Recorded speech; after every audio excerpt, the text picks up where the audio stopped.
I practice minimalism in my own life also in some ways. In terms of clothing, I did a massive declutter of my closet.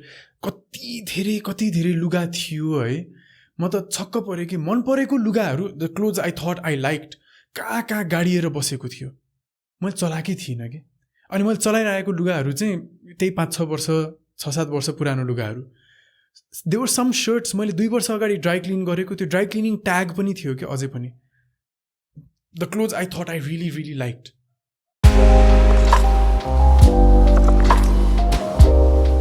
Hi, Namaste. Welcome to the first episode, episode 0 of my podcast. Podcast को नाम चाहिँ अहिलेसम्म सोचिसकेको छैन। च्यानलको नाम lace or more हो भनेपछि I guess पडकास्टलाई पनि म लेस और मोर नै भनेर भन्छु। So welcome to episode 0 of podcast series less or more. यो मेरो फर्स्ट युट्युब च्यानल होइन, मेरो पहिला पनि एउटा युट्युब च्यानल थियो मेरै नामको, सन्दीप पौडेल भनेर युट्युब च्यानल थियो। त्यसमा चाहिँ म बढी भ्लगिङहरू गर्थेँ कि। अब त्यो 2016मा भर्खर म अमेरिकाबाट आएको थिएँ, फोटोग्राफी भिडियोग्राफीमा इन्ट्रेस्ट थियो। अनि मोटरसाइकल लिएर क्यामेरा लिएर जान्थेँ, भ्लगिङ गर्थेँ, फोटोग्राफीहरू गर्थेँ, रमाइलो थियो कि त्यति बेला, care free.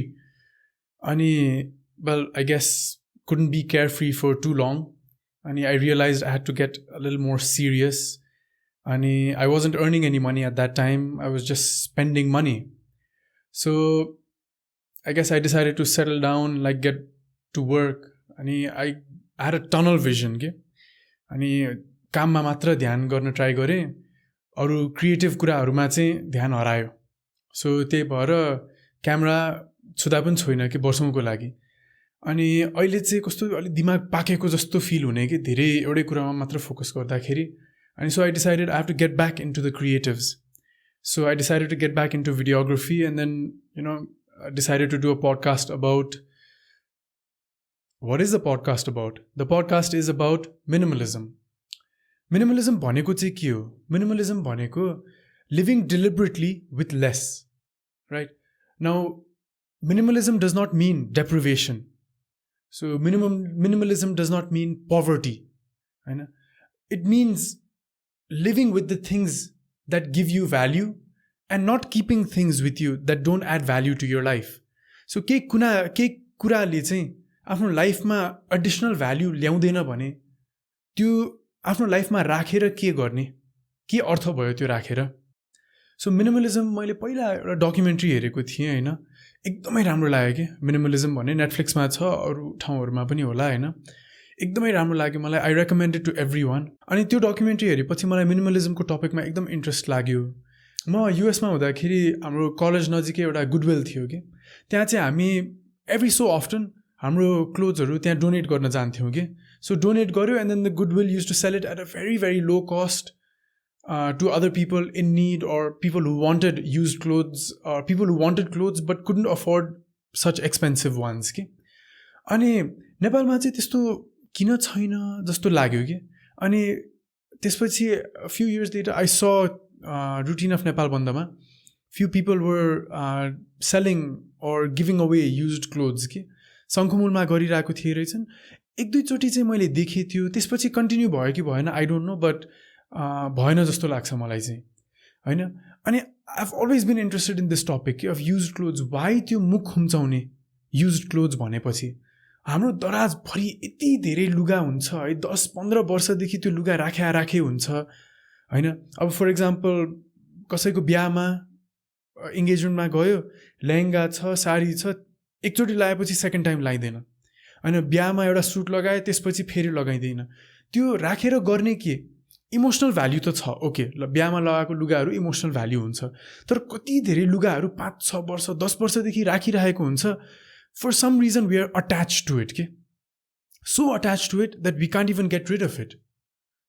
I know. And that's one side of the spectrum.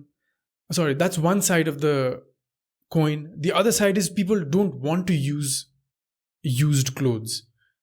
अलिकति नराम्रो सोच्ने कि युज्ड क्लोथ्सको बारेमा। अनि त्यो कुराले गर्दाखेरि मलाई मिनिमलिजमको बारेमा चाहिँ एकदम इन्ट्रेस्ट लाग्यो कि।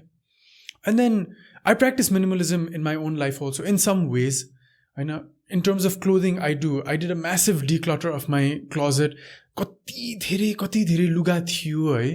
म त छक्क परेँ कि मन परेको लुगाहरू, the clothes I thought I liked, कहाँ गाडिएर बसेको थियो. मैले चलाएकै थिइनँ कि. अनि मैले चलाइरहेको लुगाहरू चाहिँ त्यही 5-6 वर्ष 6-7 वर्ष पुरानो लुगाहरू. देवर सम सर्ट्स मैले 2 वर्ष अगाडि ड्राई क्लिन गरेको, त्यो ड्राई क्लिनिङ ट्याग पनि थियो कि अझै पनि. The clothes I thought I really liked. अनि I was living without it and it didn't even change my life. It didn't even matter के. So do this things actually have that much value to us जस्तो लाग्यो कि. And I realise we should not be putting so much weight and so much value in things के. यो minimalism documentary बनाएको 2जना मान्छे छ होइन. उनीहरूको पडकास्टमा भन्थ्यो कि love people and use things because the opposite does not work. अनि कस्तो राम्रो लाग्छ कि मलाई त्यो. अनि I realise I was placing so much value on things. I was loving things so much that I was putting so much value on them when I didn't even know that it impacted my life. It didn't impact my life. Okay? So another way I'm practicing minimalism is digital minimalism. So I've deleted Instagram, I've deleted Facebook from my phone. And a laptop or computer चलाउँदाखेरि मात्र Facebook चाहिँ use भइरहेको हुन्छ, फोनमा म चलाउँदिनँ. I practice digital minimalism in that way. Okay? And I try to make sure कि दिनमा म आधी घन्टाभन्दा बढी चाहिँ म यो स्क्रोल गर्दै चाहिँ बस्दिनँ के. I have an episode on digital minimalism. At that time, we'll talk about this addiction to our phone and how phones are supposed to be tools जुन हामीले युज गर्छौँ तर फोनले हामीलाई युज गरिरहेछ कि. हामीलाई याद आएर चाहिँ फोन चलाउँदैनौँ कि हामी. आजकल त इम्पल्सिभली नै फोन चलाइरहेछौँ यो स्क्रोल गर्नको लागि. तर हामीलाई याद आएर फोन चलाउनु भन्दा पनि फोनले हामीलाई याद गराउँछ कि मलाई चलाऊ भनेर होइन. अनि त्यसको बारेमा will do an episode. Another episode we'll do about weddings, right? We spend so much money on weddings, right? People who do minimalistic weddings, are they losing something? Or are people who are doing such lavish weddings, are they the ones actually losing something? Okay? Are they losing peace of mind? So the whole point of this podcast is starting a conversation about making do with less. So कमसँग बाँच्ने के आफ्नो इच्छाले कमसँग बाँच्ने, धेरै आफू वरिपरि धेरै सामान नराख्ने कि. किनभने जति धेरै छ नि हाम्रो वरिपरि यहाँ चाहिँ कम हुन्छ कि, कम स्पेस हुन्छ कि माइन्डमा. अनि जति हामीले डिक्लटर गर्छौँ नि, नट जस्ट क्लोथ्स एनिथिङ, जति डिक्लटर गर्छौँ हाम्रो माइन्डमा स्पेस चाहिँ अझै बढ्छ. सो त्यो कारणले चाहिँ मलाई यो बारेमा एउटा कन्भर्सेसन सुरु गर्न मन लागेको कि. अनि this episode will be probably the only one where I'll be alone. Every episode ma ma euta guest invite garchu. Mero first guest already मैले finalize गरिसके, अभिजित भन्ने my friend. He's also practicing minimalism. He practices minimalism in a little more extreme way than I do. So we'll talk about our differences in minimalism and is one better than the other. अनि are we losing something? Do we feel deprived of something? त्यसको बारेमा कुरा गर्छौँ होइन.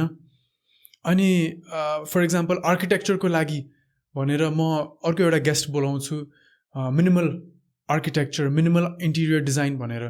Because अब I am in the process of building a new house. अनि I keep thinking कि अब I want to incorporate minimalism in my life, but I am building a new house and it in no way seems like it's going to be minimal.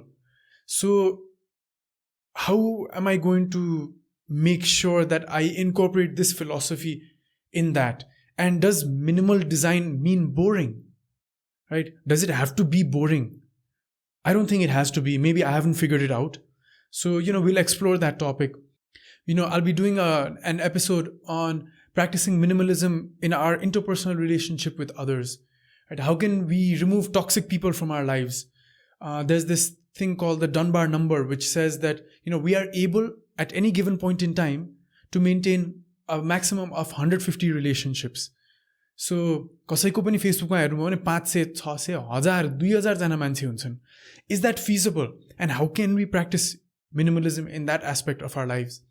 So यो सबै कुराको बारेमा discuss गर्छौँ होइन. I really encourage you to engage with me in this conversation because I think this is an important conversation. Okay? Because we have we are currently living, I think, in this time of instant gratification. हामीलाई जे कुरा पनि चाहिएको छ अनि अहिले नै चाहिएको छ के, कुर्न मन नै छैन हैन, अनि यो कुरा बिना म बस्न सक्छु भन्ने पनि त्यो क्षमता नै छैन के हामीमा. अनि we have become almost greedy also के, always wanting more things, more money, just more of everything. And I really think it's important to talk about this topic of minimalism. So I really hope you engage in this conversation with me. Please come back for the next episode, and please do subscribe to the channel. I will be very regular with my videos. I'm shooting the next episode with Abhijit in a few days. I'm going to do another episode about all the gear that I'm using, because मैले first time यो podcast सुरु गर्छु भनेर सोचेको बेलामा एकदम गाह्रो लाग्यो कि मलाई कहाँ माइक किन्ने, कहाँ स्ट्यान्ड किन्ने, कहाँ लाइट्स किन्ने. बिकज युट्युबमा हेऱ्यो भने सबै डलर्स अनि एमाजोनको बारेमा मात्र छ कि, तर हामी डलर्समा किन्दैनौँ, हामी एमाजोनबाट सामान किन्दैनौँ हैन. अनि नेपालमा चाहिँ कहाँ पाइन्छ त हैन, न्यू रोडमा पाइन्छ कि बानेश्वरमा पाइन्छ कि कति रुपियाँ पर्छ, बजेट के हो, यो सबैको म सबै सेयर गर्छु, सो द्याट कोही अरूले चाहिँ पडकास्ट सुरु गर्ने सोचेको छ भने उनीहरूलाई हेल्प होस् कि. सो या मैले धेरै पैसा खर्च गरेको छु जस्तो चाहिँ लाग्दैन यसमा. चाहिएको कुराहरू चाहिँ ल्याएको छु हैन, मन लागेको कुरा भन्दा पनि चाहिएको कुरा चाहिँ ल्याएको छु. Let's see, you can also be the जज of it when I post that video. So yeah, please do subscribe to the channel and please come back for the next episode. And thank you for staying with me. Namaste.